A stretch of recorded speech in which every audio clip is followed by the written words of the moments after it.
আসসালামু আলাইকুম ওরহমতুল্লাহি ওয়াবারাকাতুহু। আলহামদুলিল্লাহি ওয়াহদা ওয়াসসালাতু ওয়াসসালামু আলা আবদিহিল মুস্তাবা আল মুস্তাফা ওয়া আলা আলিহি ওয়া সাহবিহি রশাদা। প্রিয় দর্শক, তুফায় রমাদান অনুষ্ঠান থেকে স্বাগত জানাচ্ছি। দেশ কিংবা দেশের বাইরে যে যেখান থেকে আমাদের এই দিনই অনুষ্ঠান দেখছেন, আশা রাখি ভালো আছেন। আমরা দোয়া করি আল্লাহ তাআলা আপনাদের সবাইকে সব জায়গায় সবচেয়ে ভালো রাখুন। দর্শক, আজ আমরা কথা বলবো শিরকে আসমা ও সিফাত এই বিষয় নিয়ে। আলোচনায় রয়েছেন বিশিষ্ট ইসলামী চিন্তাবিদ আব্দুল্লাহ শাহেদ আল মাদানী। কেমন আছেন সব মিলে? আলহামদুলিল্লাহ, আল্লাহ ভালো রেখেছেন। আপনি কেমন আছেন? আলহামদুলিল্লাহ, আমি ভালো আছি। আলোচনা যাবো আমরা ইনশাআল্লাহ।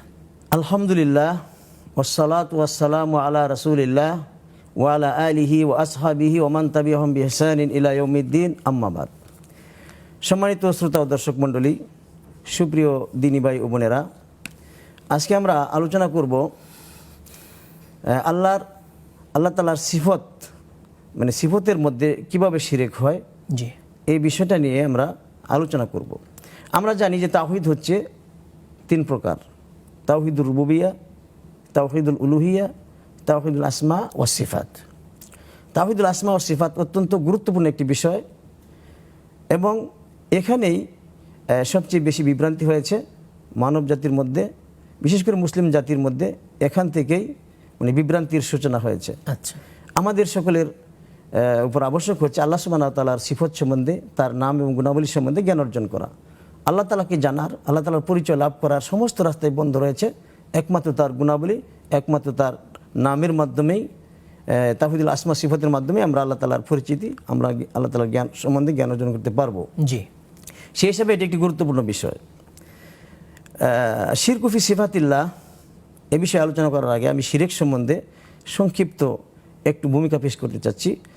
মানে শিরকের সংজ্ঞাটা কি সেটা আপনাদেরকে একটু বলতে চাচ্ছি।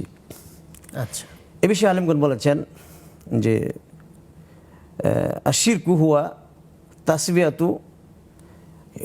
তাসবিয়াতু বিল্লাহ গায়রাহু ফি শাইইন মিন খাসাইসিল্লাহ। শিরক হচ্ছে আল্লাহ সুবহানাহু ওয়া তাআলার খাস বৈশিষ্ট্যের মধ্যে অন্য কাউকে শরীক করা, অন্য কাউকে অংশীদার করা। তাসবিয়াতুল্লাহ বিগাইরিহি ফি শাইইন মিন খাসাইসিল্লাহ, এই হচ্ছে শিরকের সংজ্ঞা। আলেমগণ অন্যান্য সংজ্ঞাও দিয়েছেন, অন্যান্য বাক্য ব্যবহার করেছেন। তো এই শিরকটা হয় উলুহিয়ার মধ্যে, হয় রুবুবিয়াতের মধ্যে, এবং আল্লাহ তাআলার সিফতের মধ্যে হয়ে থাকে। জি, আল্লাহ তাআলার সিফতের মধ্যে শিরক কিভাবে হয়? যেমন ধরুন, আল্লাহ তাআলার একটি খাস বৈশিষ্ট্য হচ্ছে, খাস গুণ হচ্ছে ইলমুল গায়ব, গায়বের বিষয় জ্ঞান। এটা একমাত্র আল্লাহ তাআলাই জানেন। গায়বের জ্ঞান একমাত্র আল্লাহ তাআলার কাছেই। অন্য কেউ, কোনো সৃষ্টি এই গায়েব সম্বন্ধে জানে না। সে নবী হোক, রাসূল হোক, নৈকট্যশীল ফেরেশতা হোক, ওলি হোক, যে কেউ হোক না কেন, গায়েবের জ্ঞান একমাত্র আল্লাহ তাআলাই জানেন। লাহুল মাহফুজে কি আছে সেটা একমাত্র আল্লাহই জানেন, আল্লাহ ছাড়া অন্য কেউ জানে না।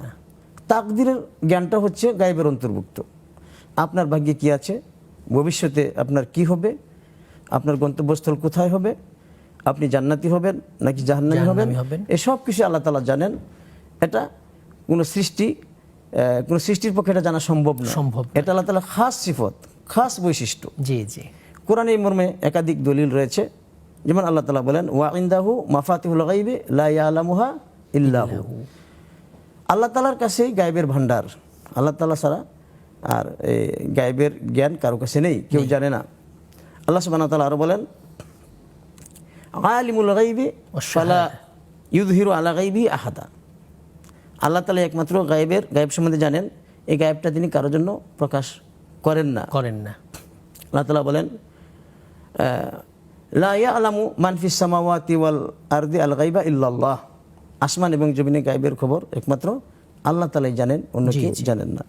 এরকম আরও অনেক আয়াত রয়েছে। সুতরাং কোনো মানুষ যদি মনে করে যে তার ওয়ালি গায়েব জানে, কেউ যদি মনে করে নবী সাল্লাল্লাহু আলাইহি ওয়াসাল্লাম গায়েব জানতেন, আলী রাদিয়াল্লাহু তাআলা গায়েব জানতেন, তাহলে এটা হবে সম্পূর্ণ শিরক।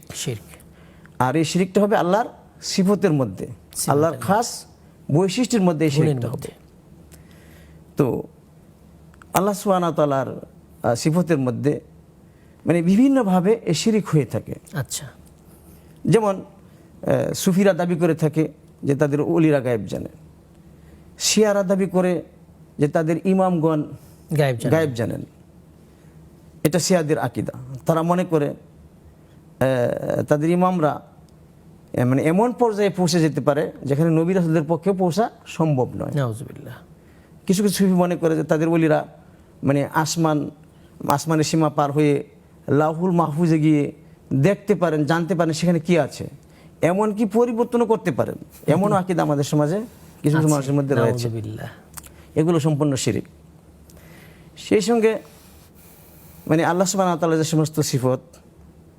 সমস্ত সিফত মানে দিয়ে আল্লাহ তাআলা মানুষের নামকরণ করেছেন, অথবা আল্লাহ তাআলার যে সমস্ত নাম দিয়ে মানুষকে তিনি নামকরণ করেছেন, ওই নামগুলো যখন আল্লাহর প্রতি সম্বন্ধ হবে, ওই সিফতগুলো যখন আল্লাহর প্রতি সম্বন্ধ হবে, তখন সেটা আল্লাহর জন্য খাস হবে।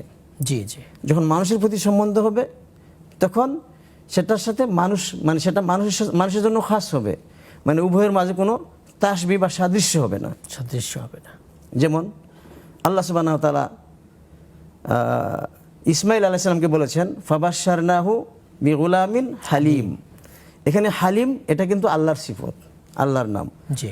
ওইদিকে আল্লাহ তাআলা ইসমাঈল আলাইহিস সালামকে হালিম বললেন, হালিম নামে নামকরণ করলেন। তাহলে এই যে হালিম শব্দটা যখন আমরা আল্লাহর জন্য সাব্যস্ত করব, তখন এই হালিমের মধ্যে যে হিলিমটা আছে, এটা কিন্তু আল্লাহর জন্য খাস হবে। আচ্ছা। যখন এটার সাথে যখন আমি ইসমাঈল আলাইহিস সালামকে মানে বিশেষিত করব, তখন এটা তার জন্য খাস হবে। এই যে মানে দুইয়ের ক্ষেত্রে এটা কি হবে না, মানে এক হবে না, মানে এক সাদৃশ্য বোঝার কোনো সুযোগ নাই। সুতরাং যারা বুঝবে যে ইসমাঈল আলাইহিস সালাম সেরকমই হালিম যেমন আল্লাহ তাআলা হালিম, তাহলে এটা আল্লাহর সিফতের ক্ষেত্রে শিরক হয়ে যাবে। অনুরূপভাবে ইসহাক আলাইহিস সালামকে আল্লাহ তাআলা আলিম বলেছেন, ওয়াবাশশারুহু বিগুলামিন আলিম। সুতরাং ইসমাঈল হচ্ছেন হালিম, ইসহাক হচ্ছেন আলিম। তো যে হালিম আলিম দুটোই কিন্তু আল্লাহর নাম। কিন্তু যে অর্থে আল্লাহর জন্য মানে ইলম সাব্যস্ত হবে, সেই হুবহু সেই অর্থে মানে ইসহাক আলাইহিস সালামের জন্য সাব্যস্ত হবে না। কেন আল্লাহ তাআলা বলেছেন লাইসা কামিসলিহি শাইউন ওয়া সামিউল বাসীর। মানে আল্লাহর সদৃশ কোনো কিছুই নেই, তিনি সর্বশ্রোতা সর্বদ্রষ্টা। আল্লাহ সুবহানাহু ওয়া তাআলা বলেছেন ফাজআলনাহু সামিআন বাসীরা। এখানে সামিউন বাসীর এটা মানুষের গুণ, মানুষের সিফত। তার অর্থ এই নয় যে মানুষের জন্য যেরকম শ্রবণ, যেরকম দ্রষ্টা, হুবহু সেটা আল্লাহর জন্য প্রযোজ্য হবে না। যদি কেউ বিশ্বাস করে তাহলে সেটা শিরক হয়ে যাবে। যে বলবে যে আল্লাহর হাত আমাদের হাতের মতো, আল্লাহর চোখ আমাদের চোখের মতো, তাহলে কি হয়ে যাবে? শিরক হয়ে যাবে। জাযাকুমুল্লাহ খাইর। আজ এখানে শেষ করছি। জি, আপনাকে অনেক ধন্যবাদ আমাদের মূল্যবান সময় দেওয়ার জন্য। জি, আপনাকে অশেষ ধন্যবাদ। দর্শক, আপনারা এতক্ষণ দেখছিলেন তুফায়ে রমাদান। আমরা কথা বলছিলাম আশিক আসমা ওয়া সিফাত। আল্লাহ তাআলার সাথে আমরা আসমা ওয়া সিফাতের ক্ষেত্রে শিরক করব না। আল্লাহ তাআলা তৌফিক দান করুন। আমিন। আসসালামু আলাইকুম ওয়া রাহমাতুল্লাহি ওয়া বারাকাতুহু।